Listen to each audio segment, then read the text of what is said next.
once again and welcome back to जोर का जोड़ PSL सीजन 9 स्पेशल। और वापस आ गए अब हम स्टूडियोज में।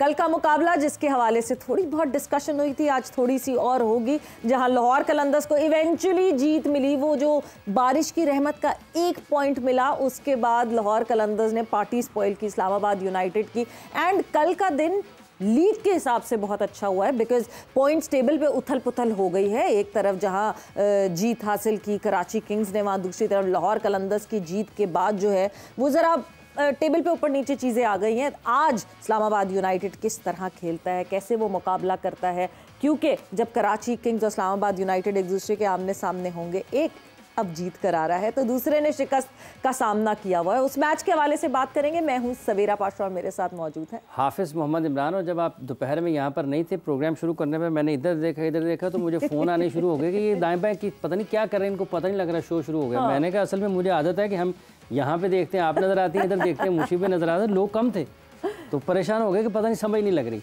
आप दोनों का बहुत बहुत शुक्रिया, वापस आ गए। मुझे भी आपकी बड़ी कमी महसूस हुई है, सवेरा जी आपकी भी बड़ी कमी महसूस हुई है, लेकिन एक अच्छी चीज़ ज़रूर हुई है कि जो आपने इतने पाकिस्तान के नौजवान खिलाड़ियों के साथ, उन सितारों के साथ जिनको आने वाले दिनों में हम देखेंगे इंशाल्लाह पाकिस्तान की नुमाइंदगी करेंगे। और जैसे आपने कहा कि ये वो वक्त भी हम देखेंगे जब लोग नारे लगा रहे होंगे इन लोगों के नाम पे, तो बहुत अच्छी चीज़ थी। मैच पर भी गुफ्तगू रहेगी। साथ ही साथ आज में जैसे आपने लाहौर का जिक्र किया कि उन्होंने बहरहाल खुद तो कुछ नहीं किया लेकिन भंग ज़रूर डाल दिया लोगों के रंग में। बिल्कुल जी, रंग में भंग भरपूर डालते हुए दिख रहे हैं। और अब डर के रहें सारी टीम जो लाहौर कलंदर्स के साथ खेलेंगी। मगर हाफिज़ आपको मज़ा आया आज? मतलब मैंने तो बहुत इन्जॉय किया इस कैंप में जाकर। मुशी भाई तो रेगुलरली रोज़ाना ही जा रहे हैं, मगर इस कैंप में जाकर मैंने पर्सनली बहुत इन्जॉय किया। उन लड़कों की एंथुजियाज़म को देखा, जिस तरह के वो ब्रिलियंट बच्चे, मतलब आपको मज़ा आ रहा था देख कर के कितनी एनर्जी है उनमें। देखिए एक बहुत ही दिलचस्प और आंखों को मतलब आप कहते हैं ना खुशकुन मंजर होता है जब आप जिस काम को कर रहे होते हैं और जिनमें आप अपना मुस्तकबिल देख रहे होते हैं ना, उनको देखने का, उनको करीब से देखने का, उनकी मेहनत को देखने का एक बिल्कुल अलग सा जज्बा होता है, अलग से एहसास होते हैं जिनको आप कभी बयान ना भी कर सकते हो। लेकिन ऐसा लगता है कि आपको उनमें कोई बाबर आजम नज़र आ रहा है, कोई उनमें आपको मोहम्मद आमिर नज़र आ रहा है, कोई आपको उनमें शाहीन आफरीदी नज़र आ रहा है, कोई आप उनमें मुश्ताक अहमद नज़र आ रहा है, कोई अब्दुल कादिर नज़र आएगा, कोई उसामा मीर नज़र आएगा। तो ये वो सारे लोग हैं। जब आप इन लोगों को देखते हैं, 20, 25, 30 लड़के आपके सामने हो, तो आपको बुनियादी तौर पर आपका मुस्तकबिल नज़र आता है। और अगर मुस्तकबिल आपको रोशन नज़र आ रहा हो तो फिर आपका जो ट्रिप है या जो भी आप काम कर रहे हैं वो उसके अपनी मेहनत के आपके पैसे वसूल हो जाते हैं। बिल्कुल जी। The future of Pakistan is in right hands right now and I hope Pakistan cricket would become better and better every day. मुशी भाई आपको खुशामदीद कहेंगे, अस्सलाम वालेकुम and welcome to the show once again. जी वालेकुम सलाम, बहुत बहुत शुक्रिया एक दफ़ा फिर। बिस्मिल्लाह रहमान रहीम। हाफिज़ साहब ने एक बड़ी अच्छी एक पिक्चर का क्लियर किया आज कि हम कोई भी नहीं था आज स्टूडियो में और ये लोनली फील कर रहे थे। तो ये इनकी बात से एक मैसेज डिलीवर भी करना चाहता हूँ, जब लोग जिंदा हैं और आपके पास हैं तब उनकी कदर कर लो, जब पास नहीं होंगे तो फिर इस तरह बातें करेंगे। हम जिंदा थे, हम मुरीद के गए थे, मरे नहीं थे। मुशी भाई फौरी पकड़ ली। बट मुशी भाई ऑनेस्टली स्पीकिंग वहाँ जाके इतना अच्छा लगा। ठीक है गर्मी बहुत थी, मैं आके मुशी भाई को दिखाई थी, ये देखें ज़रा फ़ौरन जल्दी से टैन हो गए। और कैसे आप लोग कैसे करते हैं, सबसे पहले तो सबसे पहले मुशी भाई के लिए तालियां। और सारे जो वो कोचेज़ वहाँ पे मौजूद थे, सब तैमूर साहब से लेके एवरी अदर कोच जो वहाँ मौजूद था, उन सब के लिए बहुत ज़्यादा अप्रिसिएशन। बिकॉज आप कहते हैं हाँ जॉब है ना क्या, बट उस जॉब के साथ वो डेडिकेशन जो उन लड़कों के साथ और उन लड़कों की खुशियों में खुश होना, यानी जो एक बच्चा हमें वहाँ दिखा जिससे हमने बात भी की और जिसने बताया कि नहीं जी मैं जल्दी आउट हो गया था, खुद को सज़ा देने के लिए मैं रनिंग कर रहा था। क्या कितने ज़बरदस्त मज़े का एटीट्यूड है। आपको 2-3 चीज़ें इसमें मिलती हैं। एक तो वो जॉयमेंट मिलता है, कहते हैं ना इसमें मैं मारने की ज़रूरत है बस और कोई नहीं। अगर आप जो इंटरनेशनल लेवल के कोचेज जब नीचे जाके काम करते हैं, आप यकीन मानिए जब ये टैलेंटेड प्लेयर जब ऊपर निकल रहे होते हैं और आप उनकी रहनुमाई करते हैं, आप उनको अपना एक्सपीरियंस शेयर करते हैं और जब वो जाके प्रूव करते हैं और अपना एक्सप्रेस करते हैं पाकिस्तान की तरफ से, आप घर में बैठे हो आपको कुछ नहीं मिलता, मगर जो आपको खुशी अंदर से मिलती है ना कि ये बंदा जो पाकिस्तान की तरफ से अचीवमेंट कर रहा है, इसमें मेरी भी थोड़ी सी पार्टिसिपेशन है, and that enjoyment is more than anything. और इन बच्चों के अंदर इतना वो क्या कहते हैं एक्सेल करने का मौका होता है। सिर्फ यहाँ पे इनकी ऑनरशिप लेने की बात है। मैं कह ऑनरशिप ले लें आप यकीन 3 चैनामैन स्पिनर थे, लेफ्ट आर्म, एक लेग स्पिनर था, लेफ्ट आर्म स्पिनर कितने थे, बैट्समैन आपने देखा सारा। So I think this camp is a great camp और मैं पीसीबी से रिक्वेस्ट करता हूँ और I am sure Nadeem Khan को और जितने भी जो स्टेक होल्डर्स हैं जो इसको ऑर्गेनाइज करते हैं, आप यकीन मानिए कि ये 3 हफ्ते का नहीं लगना चाहिए, ये 2-2, 3-3 महीने का लगना चाहिए। और इस 3-4 महीने में इनकी बेसिक्स भी पक्की हो जाएंगी, गेम अवेयरनेस का भी पता चल जाएगा और फिर इसको क्या करें, इसको अच्छे तरीके से ऑर्गेनाइज करके फिर इसका एक अच्छा सा टूर करवाएं ताकि इनको इंसेंटिव मिल सके इस मेहनत का। क्योंकि अगर आप इंसेंटिव नहीं ना मिलेगा तो बच्चों को समझ नहीं आएगी। अंडर 16 के टूर्स होने चाहिए, अंडर 19 के टूर होने चाहिए और बाहर इंग्लैंड, ऑस्ट्रेलिया वगैरह मुल्कों में होना चाहिए ताकि इन बच्चों को उस कंडीशन का, उन खानों का, उन कल्चर का पता चल सके। और यही चीज़ है जो आपकी टीम को, आपकी क्रिकेट को ऊपर लेके जाएगी। And credit goes to PCB and all the stakeholders. Coaches की आपने बात की, डेडिकेशन के साथ काम कर रहे हैं। आप यकीन माने समटाइम आप बैठे होते हो ना, ये बच्चे में बच्चा बनना पड़ता है और उनको अंडरस्टैंड करवाने के लिए कि what is the purpose you guys are here. तो वो सारा कुछ जब आप बात करते हैं ना, तो आप जब घर में आते हैं थके आते हैं।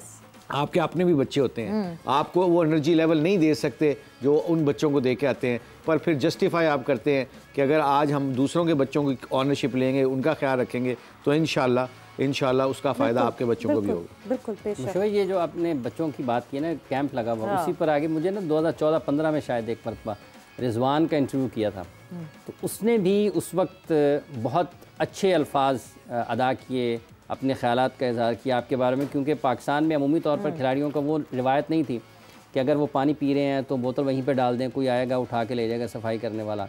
तो ये मेरा ख्याल कर रहा था रिजवान साहब इधर नेशनल क्रिकेट एकेडमी में कर रहे थे, तो मैंने उस वक्त चूँकि वहाँ पे मौजूद था, तो मैंने उनसे पूछा ये कैंप किस तसलसल में है। उन्होंने कहा जी हमारा कैंप लगा हुआ है, इसी कैंप में हमने एक ये चीज़ सीखी है कि आप अगर कहीं कोई चीज़ फेंक रहे हैं ड्यूरिंग ट्रेनिंग, तो आप उस ग्राउंड को साफ़ करके जाएँ। ये हमने ये 15-16 की यकीनी तौर पर ऐसी भी बहुत सी चीज़ें कैंप में बच्चे सीखते हैं। आप देखिए, मैं क्योंकि लकीली मेरा एक थोड़ा सा मुझे ट्रेंड मिल गया जी। मैं इंग्लैंड सीधा अपनी क्रिकेट छोड़ते इंग्लैंड का कोच बन गया। वहाँ का सिस्टम देखा मैंने, वहाँ पे कोचिंग से ज़्यादा क्रिकेट तो अल्लाह ने सिखाई हुई है, क्रिकेट की बात तो कर सकते हैं, मगर वहाँ पे मैं देखता हूँ कि जिमी एंडरसन, ब्रॉड, ये सारे जब अपना ड्रेसिंग रूम खाली कर रहे होते हैं, अपने कपड़े चेंज करके मैच पे जाने पे एक एक कागज़ का टुकड़ा, एक एक चीज़ वो डस्टबिन में फेंकते हैं। कोई किसी का इंतज़ार नहीं करता, किसी को कोई चीज़ नज़र आती है वो सफाई करके जाते हैं। और उनका जो रूम अटेंडेंट है वो ऐसे बैठा होता है जैसे वो कोच है, हेड कोच है या डायरेक्टर ऑफ टीम है। उसको जब ये आप करते हैं ना, एक दो चीज़ें आती हैं, humbleness, nobody is bigger than this game. और वहाँ से मैंने ये तरीके सीखे जो कि हमारा मजहब भी सिखाता है, हमारा दीन सिखाता है, सफाई निस्फ ईमान है।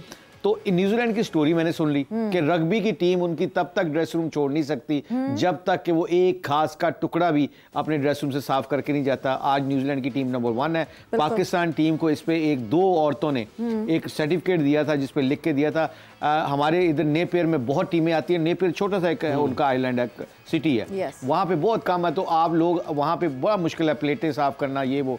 तो सारे हमारे खिलाड़ियों को ये आदत पड़ चुकी थी, इन्होंने जाके प्लेटें भी साफ़ की, उनको दिया।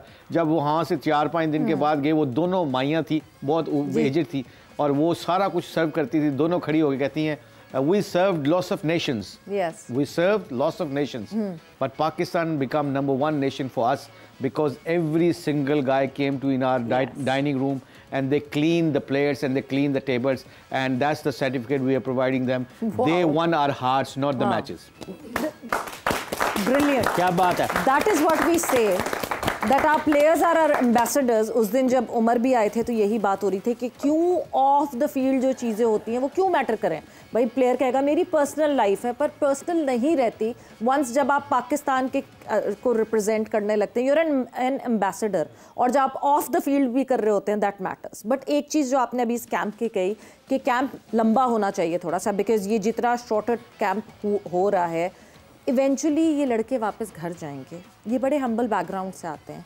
आप इनको जो यहाँ पे न्यूट्रिशनल वैल्यू बता रहे हैं, ऐसे अपनी डाइट को मेंटेन करना बता रहे हैं, ये आगे जाके अपने घर में उस तरह उसको कैरी फॉरवर्ड नहीं कर सकेंगे। इसलिए लंबे कैंप की वो इम्पोर्टेंस है। वो इस लंबे कैंप की इम्पोर्टेंस इसलिए कि भूल ना जाए। 3 हफ्ते में भूल जाएंगे, मतलब 6 हफ्ते में 8 हफ्ते में नहीं भूलेंगे। फिर इनकी आदत, कहते हैं मसल मेमोरी बन जाती है आपकी। जब मसल, नमाज क्या होती है, नमाज पहले आपकी आदत बनती है फिर इबादत बनती है। पहले दिन इबादत नहीं बनती। हाँ, जिसको अल्लाह तौफीक दे दे गेम में, जिंदगी में हर चीज को अगर आप इंप्लीमेंट करें ना तो उस मसल मेमोरी को बनाने के लिए आपको बहुत रेपिटेशन चाहिए होती है और वो बनती है टाइम के साथ, डिसिप्लिन के साथ।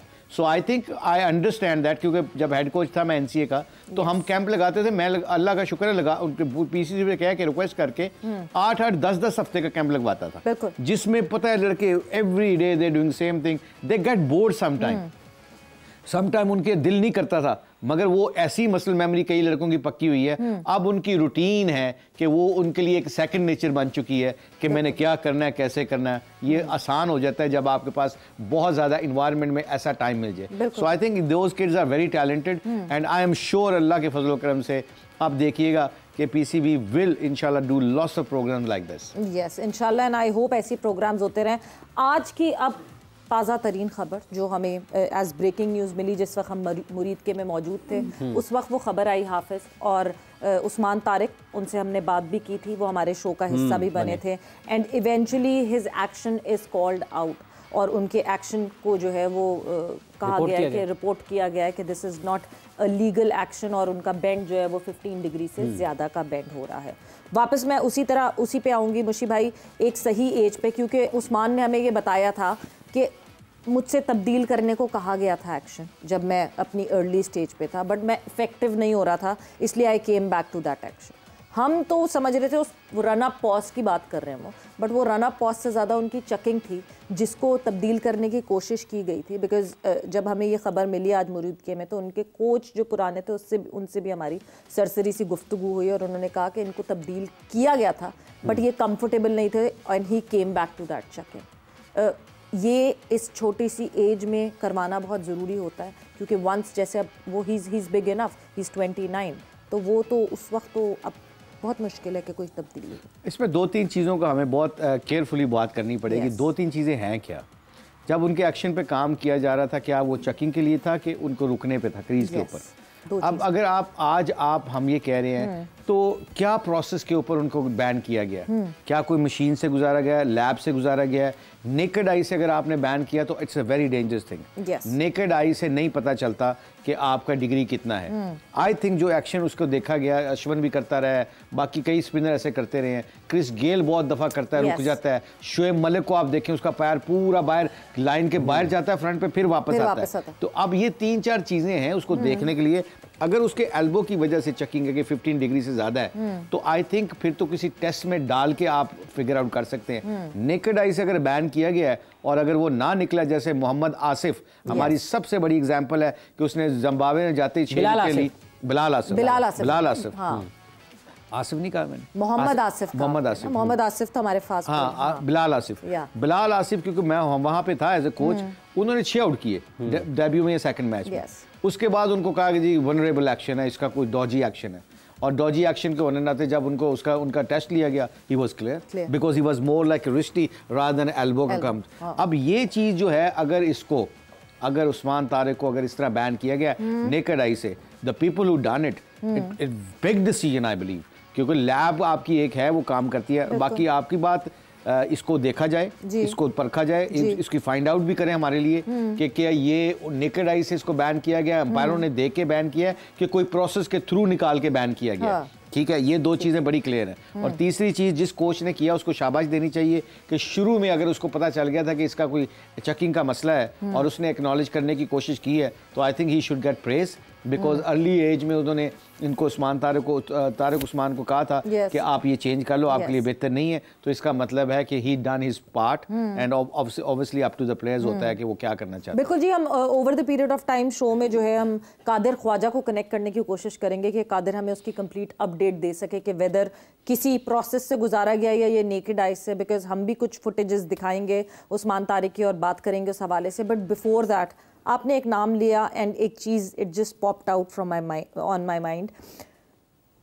स्पिन की हम दुनिया में बात करते हैं तो स्पिनर्स बहुत सारे हैं, बहुत अच्छे भी हैं, कुछ के बहुत नाम हैं। एक ऐसा उसमें नाम है रविंद्र चंद्र अश्विन। आज अपना 100 टेस्ट खेलने लगे हैं Ashwin. He has gone through with the 500 wickets mark, वो हो चुका है उनका, मगर आज 100वां टेस्ट खेल रहे हैं। And something coming out from you for Ashwin, I would like you to have your camera and Ashwin के बारे में आप क्या कहना चाहेंगे? I think a big fan You of can just Ashwin. have his close, please. I think Ashwin is we are big fan. The reason behind that, जो professionalism, जो dedication से आपने एज ए ऑफ स्पिनर इतना achievement किया है, you deserve what you getting. और सबसे important चीज़ जो मुझे अश्विन की लगी है वो गेम अवेयरनेस और एक अच्छा स्पोर्ट्समैन। मैंने कभी भी उसकी स्टेटमेंट्स में या कभी भी किसी इंटरव्यू में कभी ऐसी कोई चीज़ नहीं सुनी 500, 400, 300 विकेटें ले के बाद कि कोई ऐसा आप बोल रहे हो जो एक यंग यूथ के लिए वो अच्छा रोल मॉडल नहीं साबित हो सकता। You good role model in cricket and I believe you know like your parents, your family, your teammates and obviously your country also be proud of you from us. You know like we like the people who do achieve the highest level पे जो लोग जाके achieve करते हैं, जैसे वसीम भाई हैं, वकार हैं, इंजमाम है, I can name all of them.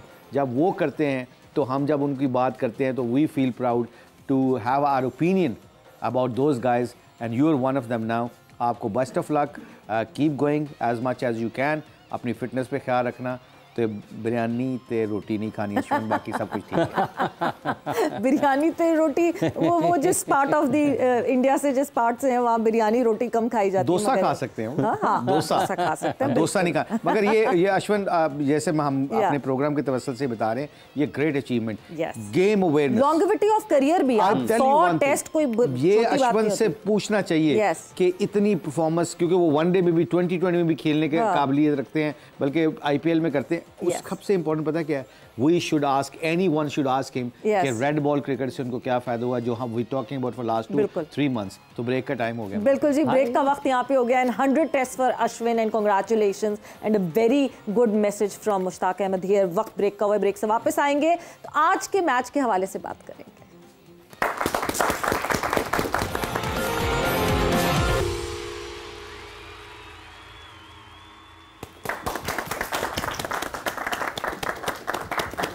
जोर का जोड़ में आपको एक मतलब फिर हम खुशामदीद कह रहे हैं। पाकिस्तान सुपर लीग के मुकाबले भी जारी हैं और पॉइंट्स टेबल पर जैसा कि प्रोग्राम के पहले हिस्से में बात हुई कि लाहौर कलंदर्स के पास तो कुछ भी नहीं है, मासिवाय इसके कि उन्होंने अब दीगर टीमों के लिए मसाइल पैदा करने हैं और वो उन्होंने इस्लामाबाद यूनाइटेड को एक झटका दे दिया है। अब इस नाकामी के बाद पॉइंट्स टेबल पर क्या सूरत हाल होगी उस पर बात करते हैं। आप देख रहे होंगे अपनी स्क्रीन पर इस वक्त पाकिस्तान सुपर लीग के नवे एडिशन का पॉइंट्स टेबल कुछ इस तरीके से है कि 8 मैचेस खेले हैं मुल्तान सुल्तान्स ने, 6 मैचेस इन्होंने जीते हैं, 2 में नाकाम रहे हैं और इनका जो पॉइंट्स हैं वो 12 हैं। इसके साथ कोयटा दूसरे नंबर पर है, टीम जो क्वालिफाई कर गई है प्लेऑफ्स के लिए।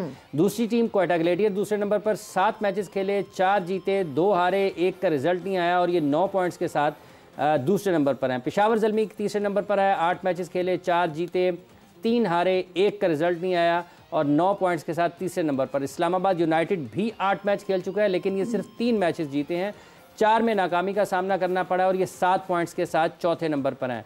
कराची किंग्स और इस्लामाबाद का अब असल में मुकाबला होगा कि इन्होंने जाना कहाँ पे। इसके बाद कराची है, उसके 7 मैचेस, 3 जीते, 4 हारे, 6 पॉइंट्स के साथ 5वें नंबर पर और सबसे आखिर में लाहौर कलंदर्स 8 मैचेस, 1 जीते, 6 हारे, 1 बारिश की नज़र हुआ और उसका पॉइंट तकसीम हुआ दोनों में, तो 3 पॉइंट्स के साथ ये सबसे आखिरी नंबर पर हैं लाहौर कलंदर्स। बिल्कुल जी, और आज के मैच में एक एडवांटेज जो कराची किंग्स और इस्लामाबाद यूनाइटेड का मैच होगा उसमें एक एडवांटेज होगा कि कराची किंग्स ने 1 मैच कम खेला हुआ है इस्लामाबाद यूनाइटेड के मुकाबले में। सो आज 8वां मैच खेलेगी कराची किंग्स और जो इस्लामाबाद यूनाइटेड है वो 9वां मैच खेल रही होगी।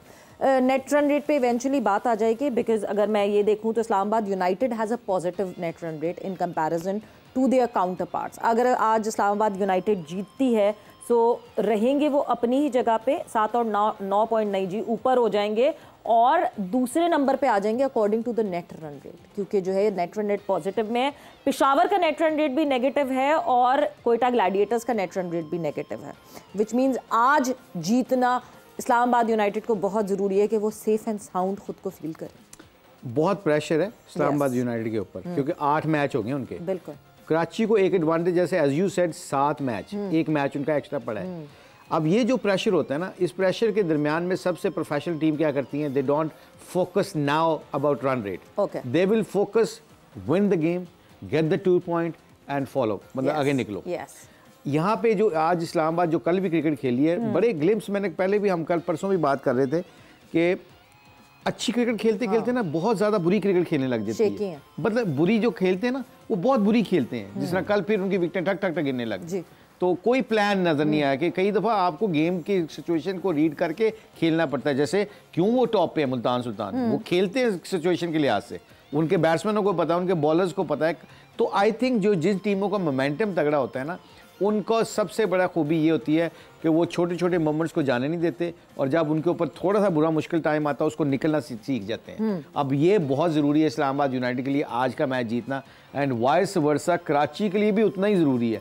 अगर कराची आज जीत जाता है, so what is the scenario, you said what is the scenario, 8 points हो जाएंगे कराची के अगर कराची आज जीत जाता है, 8 matches 8 points, and Karachi Islamabad से ऊपर आ जाएगी। और so the 4 जो हम कह रहे हैं ना टॉप 4, सो टॉप 4 में फिर कराची आ जाएगा। अच्छा, टॉप 4 में कराची आ जाएगा। अब दूसरा बताएं, कोटा ग्लैडिएटर जो है उनके 7 मैच के 8, कोयटा ग्लैडिएटर्स के 7 मैचेस हैं और 9 पॉइंट्स हैं। Quetta Gladiators is close by, I think they almost qualified, they will almost qualify, they have 3 matches left and just 2 more points and they'll be through. And what about Peshawar Zalmi? They played already 8 matches. बिल्कुल, पेशावर ज़ल्मी के 8 matches हो चुके हैं, 9 उनका points हैं and -0.38 का उनका net run rate. So they are also not confirm yet. Yes, अभी वो इतने कंफर्म नहीं है। तो अब ये जो ब्यूटी है ना, ये बहुत खतरनाक है। मुश्ताक अहमद साहब, ये कल के लाहौर वाले मैच से ज्यादा दिलचस्पी पैदा हो गई। मैं कह रहा हूँ कि लाहौर पकड़ेगी किसी को, वो कह रहे हैं हम तो डूबे हैं सनम, तुम्हें भी डूबेंगे, तुम्हें भी ले डूबेंगे। तो इसलिए ये बहुत जरूरी है कि जो भी टीमें ना वो किसी से नहीं डरेंगी, वो लाहौर से डरेंगी, क्योंकि उनको पता है लाहौर को तो कोई फिक्र नहीं है, उन्होंने कोई फिक्र नहीं। कल शहीन आके फिर वो लगा है, और शहीन ने आके खेला है फिर वो। कल मुझे फिर याद आ गई, मैं क्या देखो 2 साल पहले यही शहीन आता था और इस तरह मैच जिता के ले जाता था। वाकई मगर कल जो है ना, कल सबसे मजे की जो चीज हुई, एक बहुत मजे का सिनेरियो था, how important Naseem Shah is for team Pakistan. वो कल पता चला उस तरीके से कि जब नसीम को बॉल लगी ओवरथ्रो करते हुए, शाहीन की तरफ से ही वो बॉल लगी थी ओवरथ्रो, और जैसी माँ की तरह शाहीन भागता हुआ गया ना कि हाय कुछ हो ना जाए मेरे मेन स्ट्राइक बॉलर को, हम दिखा भी दे अगर वो फुटेज साथ ही साथ। तो मुशी भाई, इसी तरह कप्तान जो है वो ख्याल रखता है अपने प्लेयर्स का। इनकी बाउंडिंग बहुत तगड़ी है। ये ग्रुप जो है ना, शाहीन हो गया, बाबर हो गया, रिजवान हो गया, शदाब हो गया, नसीम हो गया, they are very close to each other, they are very good people, good friends, और अच्छे बच्चे हैं, बहुत बहुत अच्छे बच्चे हैं। मगर जैसे एक दूसरे से मोहब्बत करते हैं, प्यार करते हैं, मुझे सम टाइम ये लगता है, ये मेरी ओपिनियन है, मैं गलत, आई थिंक सम टाइम मैचों के दरमियान इतना ज्यादा नहीं करना चाहिए। आई थिंक थोड़ा सा वो प्यार बाहर के लिए रखना चाहिए, फियर्स राइवलरी होनी चाहिए। हाँ, वो थोड़ी सी रहनी चाहिए, ताकि यंगस्टर्स ये ना समझे कि फेलियर आना कोई बुरी बात नहीं है। मतलब कई दफा यू शुड गेट हर्ट अगर आपको आउट होते हैं, या जब मैं अगर कोई मुझे 2 छक्के मार के आगे मुक्के पे मुक्का मारे तो मैं तो हर्ट होऊंगा। तो आई थिंक मगर इन लड़कों की बाउंडिंग बहुत तगड़ी है, ये बहुत अच्छे बच्चे हैं और क्रिकेट भी अच्छी खेल रहे हैं, हमें एंटरटेन कर रहे हैं। सेम टाइम थोड़ा सा बैलेंस बना लें कि क्रिकेट को थोड़ा सा सीरियस लिया करें when things are not right. Exactly, मतलब जब आप लीग में खेल रहे हैं, मतलब अगर रिजवान की टीम को बाबर ने हरा दिया है और जाके रिजवान फिर भी झप्पी डाल रहा है बाबर को, तो क्या मजा आएगा यार, फिर तो गुस्से में रिजवान को इधर से उधर हो जाना चाहिए। आपके कहने का मतलब ये है कि बहुत ज्यादा दोस्ताना खेल के मैदान में नजर नहीं आना चाहिए। जब हम बहुत एंजॉय करते थे इनकी, ये तो बहुत अच्छे बच्चे हैं, हम तो बहुत एंजॉय करते थे। वसीम भाई, बकार, ये जब हम इवन टेलेंट रहते थे तो आगे से पता क्या कहते थे, अगर तू कोई गेंद चौका मारा ना तेरे सर पे गेंद मार दूंगा। और हमें वो ऐसी बात करते हैं, हम बॉलिंग कर रहे होते, हम कह रहे हैं मार के दिखाएं आप। ये पता है इससे क्या होता है, इससे कंपेटिटिवनेस आती है कि आपकी रिस्पेक्ट जो है ना आपकी परफॉर्मेंस से मिलती है आपको। और जी ये तो भाइयों की तरह रहते हैं। मैं इसलिए कहता हूँ ये बच्चे बहुत अच्छे हैं, इनके वैल्यूज लाइक हम्बल हैं, डाउन टू द अर्थ हैं। बट जब क्रिकेट खेल रहे होते हैं ना, क्रिकेट में क्योंकि बहुत सारे लोग आपको यंग लोग देख रहे होते हैं, तो वो जब आउट होते हैं, ये अच्छी बात है, हंसना, स्माइल कहते हैं ना, स्माइल रहनी चाहिए। स्माइल के साथ साथ कुछ चीजें होती हैं, जब आप लीडर बन जाते हैं ना, तो लीडर को कुछ चीजें ना अपने कंफर्ट जोन से निकल के नहीं करनी चाहिए। उससे पता क्या फर्क पड़ता है, कुछ टाइम पे आके लोग ना उसका एडवांटेज भी लेने लग जाते हैं। बिल्कुल। बिल्कुल बिल्कुल। और बहुत सारे लोग लेते हैं एडवांटेज इस चीज का। एग्जैक्टली आप वो हो जाते हैं, बट कंपेटिटिवनेस ये मुश्ताक अहमद साहब जो आपने बात की ना, जब आप लोग खेला करते थे जिमखाना में, एक नाइट टूर्नामेंट होता था, आपको याद होगा, लोग देखने के लिए आते थे कि कब, या जो विल्स कप भी होता था कि कब वकार बॉलिंग करेंगे आमिर सोहेल को, आमिर सोहेल कैसे बैटिंग करेंगे, कैसे रिएक्ट करेंगे, वसीम किसको बॉलिंग करेंगे। तो ये बड़ा दिलचस्प उस वक्त लोग ये देखने के लिए जाते, यार देखने आज वकार साहब ने चौके पहन देने कि नहीं पहन दे। अब आपने विल्स कप का नाम ले दिया, तब अब मैं फिर मजाक नहीं करने लगा था, पहले मैं छेड़ने लगा था आपको। जो आपने कहा वो लाइटें लगी होती है जो हमारे दौर में व्यू, तो मैं कहता मैं इतना पुराना नहीं हूँ फिर, मगर आपने विल्स कप करके, मगर आपकी बात ठीक है। आई थिंक ये मैं कह रहा हूँ ना कि जिस तरह रिजवान लीडर है, बाबर लीडर है, शाहीन लीडर है, शदाब लीडर है, इनकी पता है, इन कई दफ़ा लोग जो क्रिकेट खेल रहे होते हैं ना, आपकी टीम मेट्स होते हैं, उनका मतलब भी बुरा नहीं होता। दे कैन फील कि कैच ड्रॉप करने के बाद या मिस फील्ड करने के बाद you can have a fun, you can have a laugh, some time it can hurt you, और फिर ये जो एज ए लीडर होता है ना, वो आपको अच्छा नहीं लगता। तो ऐसा बैलेंस बना के एज ए लीडर को रखना पड़ता है कि बैलेंस रखे, खुश भी रखे, मुस्कुराहट भी चेहरे पे होनी चाहिए, जिस तरह रिजवान करता भी है, बाबर भी करता है, सारे शदाब भी करता है, वो जाके उनको हडल करके प्रेशर ऑफ करते हैं अपने लड़कों के ऊपर, but between each other When leader to leader बात करते हैं ना, then you have to be a little bit more upright. उससे ये नहीं है कि खुदा ना खास्ता कोई ऐसी ईगो की मसला है, आपने सिर्फ यंगस्टर्स के लिए एक सेट स्टैंडर्ड करना है कि लुक, क्रिकेट इज क्रिकेट, शाम को रोटी इकट्ठी खाएंगे, डोंट वरी अबाउट इट। बिल्कुल जी। सो फियर्स कंपेटिटिवनेस की जब बात हो रही है, तो ये यहाँ क्यों नहीं हो रहा है ये कंपेटिटिवनेस? कौन सा कंपेटिटिवनेस हुआ? क्योंकि हम तो प्रिडिक्शन कर रहे हैं जोर का जोड़ के इस प्लेटफॉर्म पे, बट वो कंपेटिटिवनेस मतलब अब जब मैं जीत रही हूँ तो फिर क्या कहते हैं आप, कोई बात नहीं, हमारी बहन है, हो जाता है। कंपेटिटिवनेस तो होनी चाहिए ना, अंदर से है ये ना दिखने वाली है, ना दिखने वाली।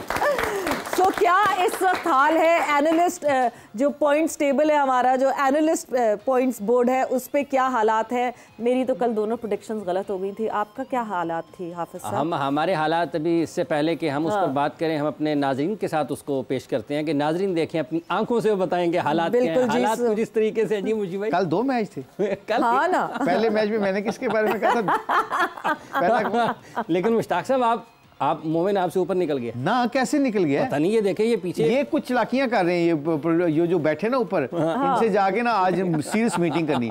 मैं कल जीता हूं ना, घर पे ही बैठे बैठे जीते जा रहे हैं। मैं लाहौर के अंदर कल कहा था, हाँ, जीता लाहौर के अंदर। उससे पहले किसके, कौन, कोयटा का था ना, कराची किंग्स और कोयटा का था, और कराची किंग्स जीत गई थी। हाँ हाँ हाँ, और आपने इस्लामाबाद यूनाइटेड चूज किया था, पीजे भाई जीते, लाहौर नहीं चूज किया था।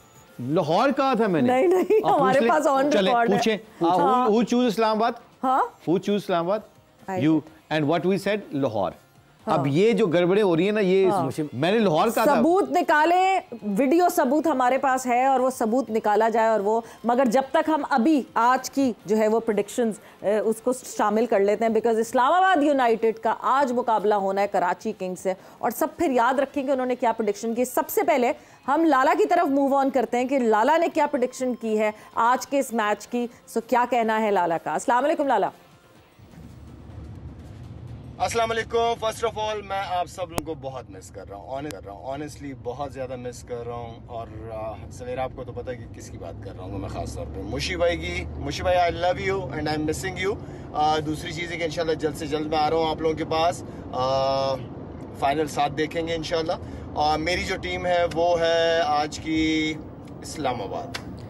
शायद खुश रहो, आबाद रहो, love you too, miss you a lot every day. मज़ा नहीं आ रहा, जल्दी से आ जाओ, और आपका देश आपका इंतज़ार कर रहा, आपकी फैमिली आपका इंतज़ार कर रही है, जल्दी से आ जाओ। Love you too my dear. ज़बरदस्त जी, ज़बरदस्त। और पहली प्रेडिक्शन हो गई है, इस्लामाबाद यूनाइटेड लाला ने चुनी है योर टीम हाफिज साहब। हाँ, कराची। वो टाइम ही नहीं लिया बिल्कुल, उन्होंने कहा कराची। कराची और इस्लामाबाद यूनाइटेड जी, आप बताएं। यार ये एक कमाल सी होता है, प्रैक्टिकल गेम है ये कोई। कराची।